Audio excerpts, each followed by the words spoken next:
is RealAg Live.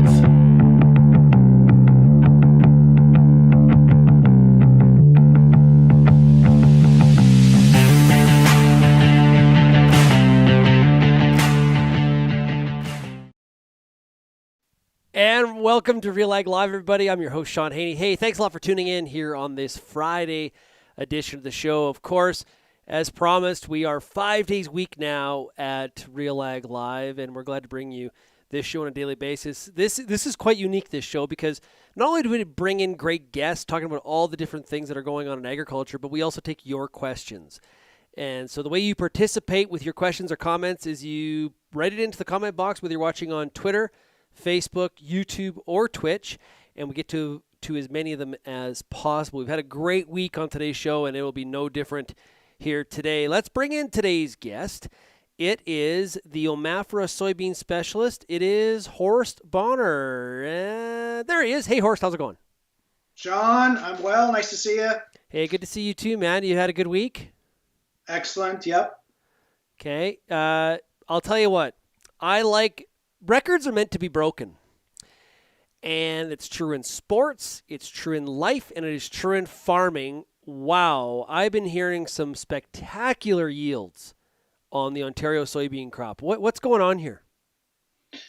Yeah, we are certainly getting reports of some terrific yields, no question about that. A number of growers I've talked to over the last 2 weeks really have had their best crop ever. Some of these gentlemen have been farming for a long time, and this year was the best. And of course, the beautiful thing about it is not only are yields good, but prices are exciting as well, right? And to get those two together, when you think about how we started back in April, with this whole COVID thing and all the uncertainty of the markets, boy, it was pretty tough to get excited. And here we are a few months later, and it's turned out to be the best year ever for some of us. Not for everybody. There's some crop insurance claims and all that. But for a lot of us, just terrific. Okay, Yeah. Obviously, the final numbers are not in yet. The prior record was what, 53? What was it? No, that's right. 53 bushels. Yep. Okay, so we got 53 bushels. Final numbers are not in, of course, on this year yet. What kind of yields have you been hearing about, and do you have any speculation? We won't hold you to it, but any speculation on what the final average might be? Well, so it's quite regional, right? There are still parts of the province that are pulling in average crops, right? So that would be 45, maybe 50 bushel crops. But certainly in a lot of our big soybean growing areas and where I am in Perth County here, and when you get over to Huron County, it's not unusual to hear growers talk about a 65 bushel average, some as high as a 75 bushel average across all their acreage, which is just unheard of when you think about a long-term provincial average of 46 bushels, right? So think about that, 46, 75, amazing stuff. And, certainly there's pockets within fields that have reached that magical 100 bushel mark, which is, really phenomenal. Yeah. And think back, Horst, to the beginning of the year. You mentioned there's been some adversity on this crop. Like, think about how cold it was in the spring. You and I were doing interviews for RealAg Radio talking about it. That cold weather didn't exactly set this bean crop back at all. Yeah, now, of course, to be fair, the majority of the crop did not get planted in April. It got planted after that May real cold issue. But having said that, yeah, it was tough in so many ways. And in fact, it was extreme, again, in so many ways, in that June and July for much of Ontario was very dry, to the point where, when we were getting into July, a lot of people were very worried. Soybeans were actually starting to wilt in the afternoon, right? And then, of course, and this is what makes a big soybean crop, at least it's part of it, we had some real nice rains and even some, you don't call them excessive rains, right? 4 inches plus at the beginning of August, and then another couple inches 2 weeks later, and another 3 or 4 inches. a while after that.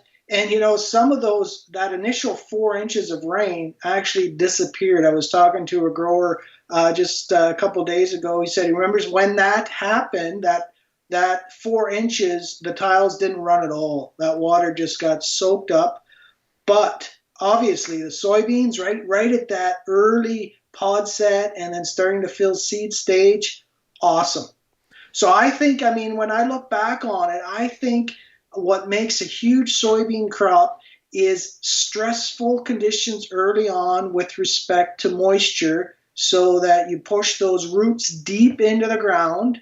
And more importantly, I think the roots are healthy, right? They're healthy. They don't have all those root rots on them. And if it's early flowering and hot and dry, we don't get the white mold pressure. So we're setting ourselves up for a big crop. And then if you get the rain, you've got it made. And a lot of these things we've known for a while, but we're the second time in 3 years that we're breaking this record. 3 years ago, I think we beat it by 15%. So this has really been a bit of a step change. Like, the genetics have to play a role in this too. Like, I'm trying to get my head wrapped around what has changed enough to create such a lift in the average yield. Yeah, now, to be fair, right, we haven't got the average number in yet, and it will be somewhere in the low 50s. Is my kind of guess. Maybe it'll be a little more than that, right? But we still have to keep things in perspective. There are those growers who got 35 bushels as well out there. So yeah, the top end is exciting. And personally, in my plots, I've never had yields so high. We're getting into the 80 bushel range across some of these varieties. So I think you hit the nail on the head, right? Some of these new varieties really do have the potential, if the weather is good, to get us 75 bushels, maybe more, where 20 years ago, had we had the same weather, we would not have reached that. We would have reached maybe 65 bushels, right? Or pick a number, but something like that. There is something significant to be said about these varieties that are coming out, yep. Boy, does that make variety selection just a little bit more important going forward, doesn't it? Oh, absolutely. So, I'll use my own personal example. The last couple of years, we've had one variety that's just been terrific, and I thought this was the cat's meow, and it really did well for us, right? It topped out at about 72, 73 bushels, where we really fed it, right? Where we really plugged a lot of fertilizer in those plots. And yet right beside it, I had a different trial, not a fertilizer trial. We did nothing different in terms of the planting date or anything. And where we just had no fertilizer and just planted those plants, they went 76 bushels, right? And so we're talking about, if you look at the exact same comparison, 65 versus 75 bushels just in that variety difference this year at that location. So yeah, in the performance trials too, when they come out, there are some big differences there. So the recommendation I always make, of course, is you got to look at the performance trials. That is, the best information we have in Ontario in terms of overall all the varieties. But then every year, I think every grower should plant at least 3 varieties to test and make sure their local situation is also working out, right? Because I know, and the reason I say that is I know a lot of pretty big growers, right, who one, maybe 2 varieties, and you kind of scratch your head and you go, would it really be that much harder just to throw in a few more to get yourself a sense of which is really the best, right? Yeah, good point for sure. I got a question here from Pinto McBean watching on Twitch. What diseases were most prominent this year? Any surprises? Well, I think that early on we had a fair bit of that wilt, that fusarium wilt, that when beans were, dry, you still can have some of those fungal diseases. So that was one that surprised me a little bit. Fortunately, for the most part in the fall here, we didn't have much phomopsis. There's some now, when you get into these wet, dry cycles, you will start to see some phomopsis. So I'm actually fairly happy with the seed quality. And there is some white mold out there for sure, again, in those areas that are, seem to be prone to it every year. But overall, yeah, diseases were not a big thing. It was more the spider mites that got some of us, and that's what happens in a dry year too. You get spider mites. Yeah, definitely more of an insect year this year in 2020, really across the country. Yeah, absolutely. You're so right, yeah. Yeah. So prepping land for the 21 crop, it feels so weird. We're talking about the 21 crop. This year has flown by. What kind of questions are you getting from growers out there in terms of prepping that land, making sure it's ready to be fit for 21? Well, I mean, a couple of the basics are that absolutely a soybean field should be level, right? I mean, if you think about the pods at the bottom of the plant, and yeah, we're pretty good in Ontario in terms of picking up all the pods. In Western Canada, there's more of an issue of pods being very close to the ground, but still, a soybean field should be level. So I'm a big fan of minimal tillage or even no till, but then in the fall, I'm talking now, because by doing that, you're leaving some of the sclerotia or all of the sclerotia from that white mold on the soil surface and they die off more. But then I'm also convinced that a little bit of springtime tillage can level things out better and we get a better plant stand and we do get some yield out of that. So I have gotten to the place where on well-drained soils, I'm talking about now, that are level, relatively level, right? We haven't rutted it up is what I'm trying to say from corn harvest.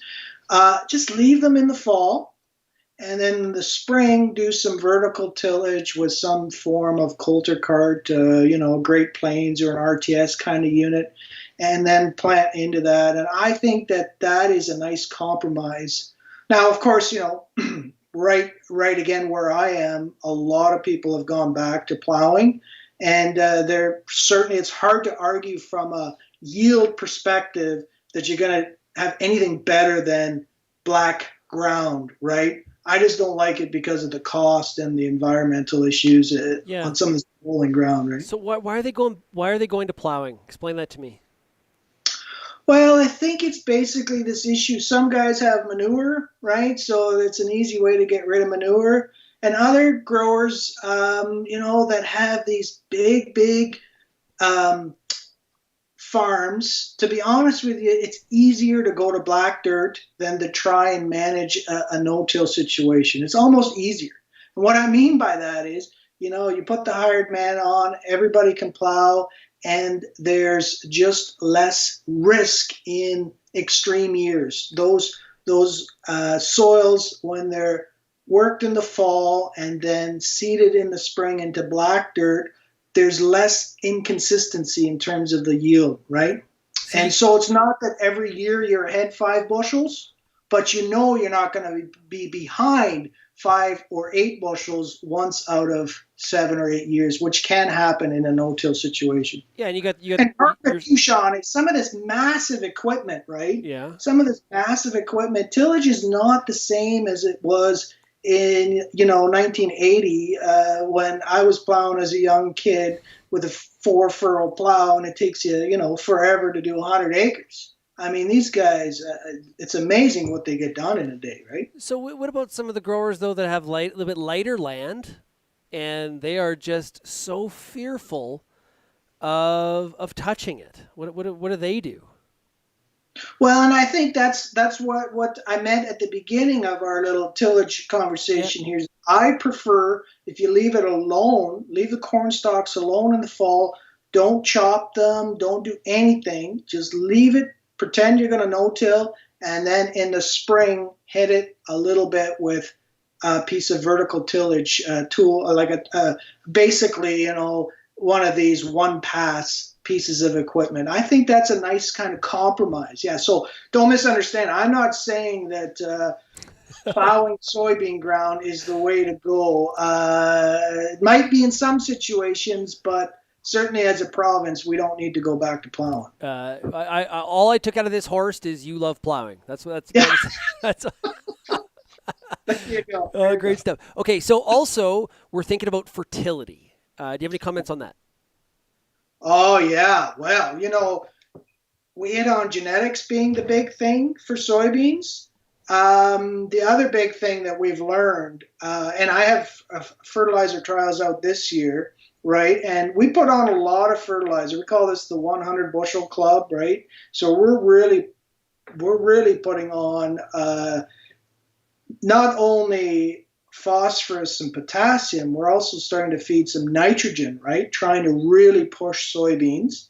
And then, of course, sulfur, magnesium, zinc, manganese, and the whole package. And this year, in some of our trials, it was well over 10 bushel response to really feeding soybeans. So you're setting yourself up for success. It doesn't mean that you're going to always get those big responses in soybeans. But here's the interesting thing. In agriculture, we often talk about making a decision and in terms of an input, but we're really not sure. It's a little bit in the realm of the unknown, right? If we do this input, we think 60% of the time you'll get so many bushels and blah, blah, blah. You know where I'm going with this, right? There's a lot of uncertainty.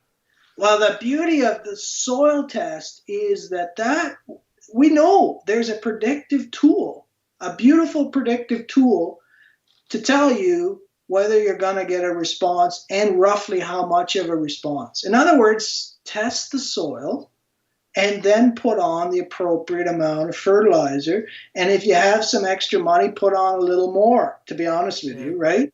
And so you're actually building the soil if the soil test calls for it. I think, so sorry to cut you off. Yeah, no, go ahead.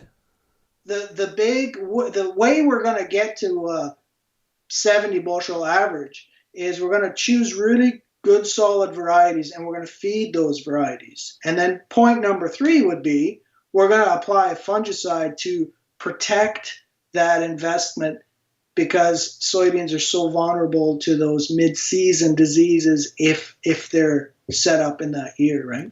I think a lot of the decisions agronomically, like they're made in the unknown. And you're trying to understand the probabilities of outcomes, okay? And so like you said, okay, based on what I know today, I have a 60% chance of this being the right decision.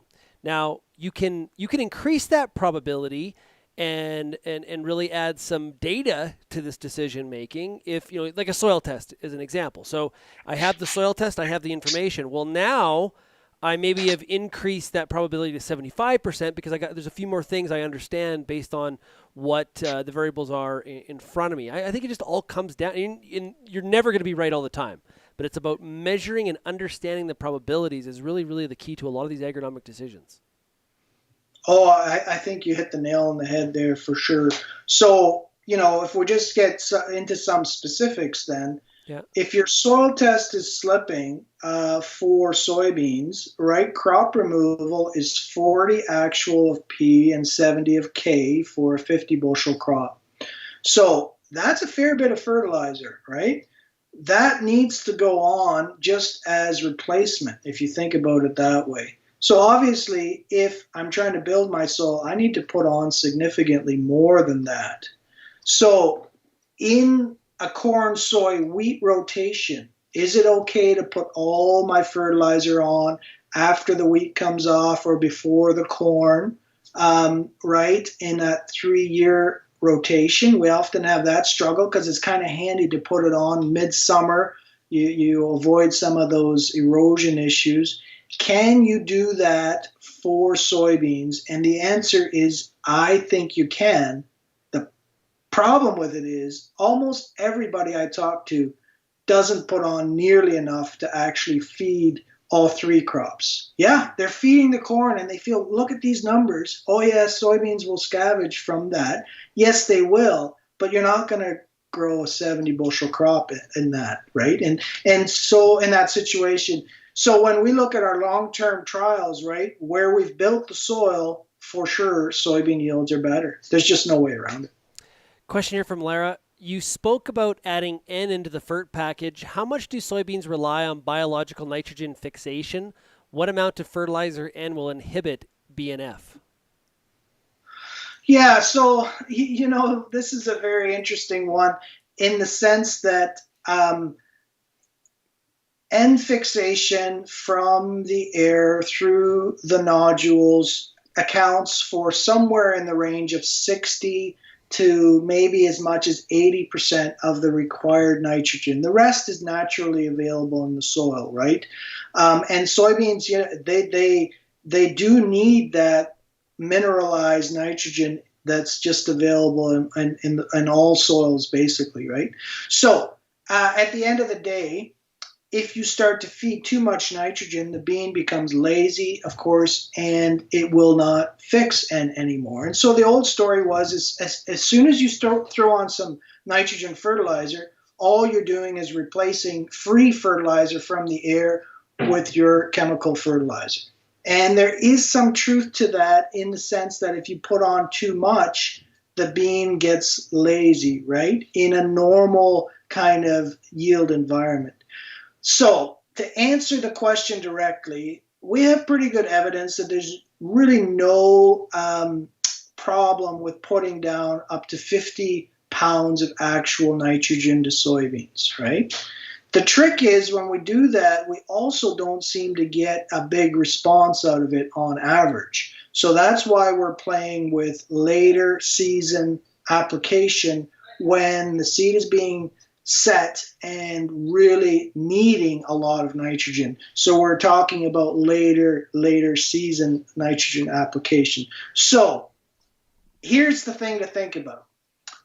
The research that's been done on the 100 bushel crop guys, right? Those massive yield contest winners. You know how much of that nitrogen for that crop is actually from the air through nitrogen fixation? Less than 10%. Oh, wow. Almost all of it is fed through manure or through some form of chemical fertilizer. And so that's the thing that makes us think maybe what we're missing in these big crops is actually N, right? And so we haven't got it figured out. But this year I had some big responses to nitrogen, more than I'm used to. Yeah, so if you're just going to rely on sort of that natural nitrogen fixation, you're gonna be disappointed in your yield. Is that the? Well, okay, but hang on, that's not quite what I meant. Okay. I think we can still get 60, maybe even a 70 bushel crop, and a lot of guys this year, like we were talking about, 75 bushels in an exceptional year, and they didn't put down any nitrogen. Okay, I see what you mean. It's to go from that 70 to 100. That's what we're That's right, exactly, and that's where we think 80 is maybe we top out at 80 without any additional nitrogen fertilizer. That whole story hasn't been told, but I'm telling you, eventually nitrogen is going to be part of our package to get to 100 bushels. I'm almost sure of it. That's interesting. Almost. I got another question about soil testing, let's put a regional. I guess context to this. When is the prime soil testing time?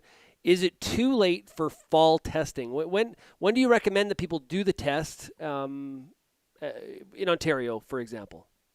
No, fall is fine. Right now is fine. I mean, the nice thing about phosphorus and potassium is that it doesn't really change that much throughout the season. Of course, nitrogen is a totally different thing, but we wouldn't even know what your nitrogen level should be for soybeans, regardless of when you test. So obviously, I'm not talking about any kind of N test, but for P and K, you can pretty much test the majority of the year, I would say, and there's no real problem. Because the other thing you got to remember is these soil tests are an indicator.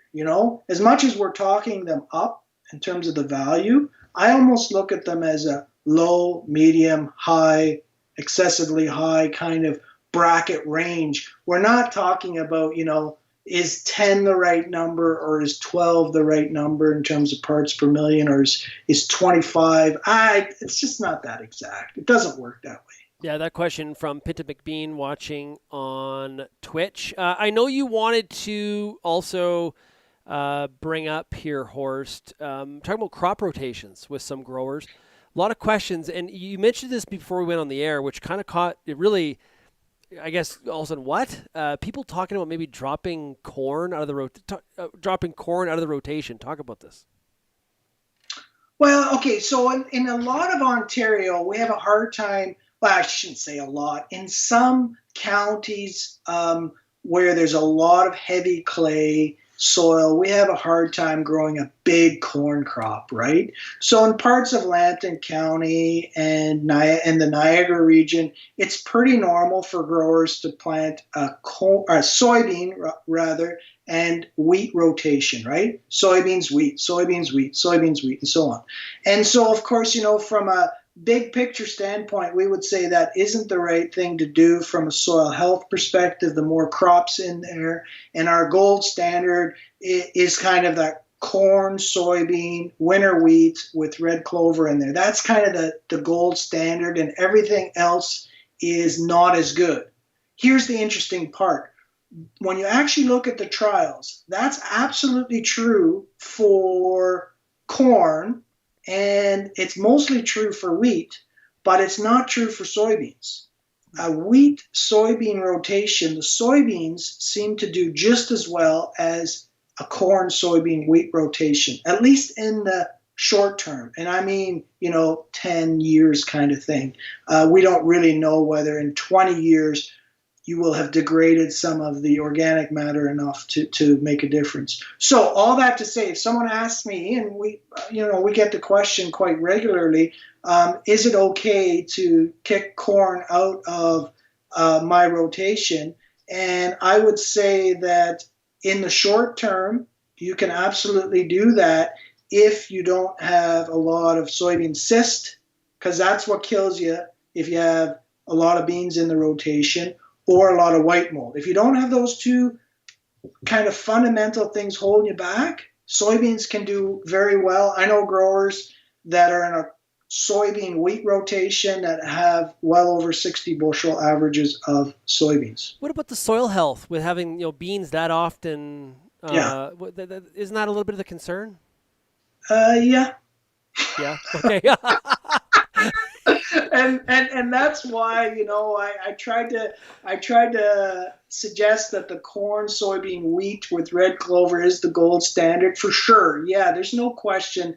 Beans are hard on soil structure, soil health, soil nutrients, aggregate stability, and that's why we don't actually talk too much about what I just said, in that soybeans don't suffer so much in that 2 crop rotation versus 3. It's a kind of a secret we hid on page 252 of the agronomy guide. Yes. It's not above the fold. It is buried. It's like it's just in front of the appendices. That's right. Yeah. One of the things that Peter Johnson brought up on RealAg Radio earlier this week is a lot of growers trying to figure out how to deal with all this residue with some of these yields that are out there, and some of these really, the areas that got the really good yield. They got some residue issues to deal with. It's a good problem, but they got to deal with it. Yeah, no, that's a fair comment, right? And a lot of these combines today, of course, with the size of header they have a hard time distributing that residue all the way across, right? I mean, it's one thing if you have a 30-foot header, but some of these massive headers, even though the combine is designed to spread it all the way across, it just doesn't do that. And so what do you say? I mean, I don't have a solution. I think it's a mechanical kind of issue. There are some that have tried with various, additions on the combine to spread the chaff even further. But having said all that, like, the good thing about soybean residue is because of the way it's made up, it disappears pretty quick, right? You get a few rains and it kind of turns into slime, and whoosh, it's gone. So unless you're talking about where the combine is stopped or where there's, overlaps or this kind of thing, generally speaking, it still is okay, right?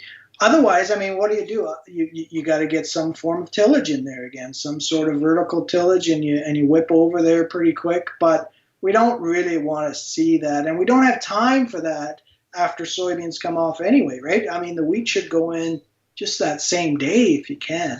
So there's no easy answer, but generally speaking, it's less of an issue, I think, than we maybe fear it is with respect to soybean residue, right? Okay. Because it's such wimpy stuff. Yeah. I know in like a small seeded crop like canola, for example, if you're seeding into like that uneven residue, you can really see, even on some of the cereals, you can really see like that wave and see exactly where those swaths were last year. Oh yeah, and we'll have that too, and after soybeans for sure. So I guess the reason I'm kind of skirting around the issue is because I don't have an answer, right? I just don't know that it's enough of an issue to go out there and till the field in the fall before soybeans, because we've learned that no-till wheat works quite well, and it's actually better in some ways, right? And so then you come back to, well, do you, I don't know, get a smaller header, or, do you have an extra chopping system in there or whatever? And it's just not feasible, really, right? So drive on, I think. Well, we know this. Every area is different. And every time you say the word tillage, being someone that grew up in the light soil zone and dry area of the Palliser Triangle, I get itchy every time you say tillage. It just sort of... Fair enough. Hey, Horst, this has been really, really fun. I really appreciate you joining us. The time goes way too fast, but we'll definitely be talking to you throughout the winter. Shaun, I haven't even got to my notes yet, or my my plot results. Or my goodness, yes. No, I'm just teasing. It's been fun again, and we'll do this again. Yeah, for sure. Really do appreciate it. Hey, thanks, everybody. Make sure you tune in to RealAg Radio today. We've got a RealAg Issues panel, a great group of analysts to break down the biggest issues of the week. As well, we've got Ann Wasco to talk about the beef market update. Ooh, tough week in the cattle market. She's going to tell us why. Thanks, everybody, for getting real and getting connected today with RealAg Live, and we'll chat again next week. Cheers, everyone. Have a great weekend.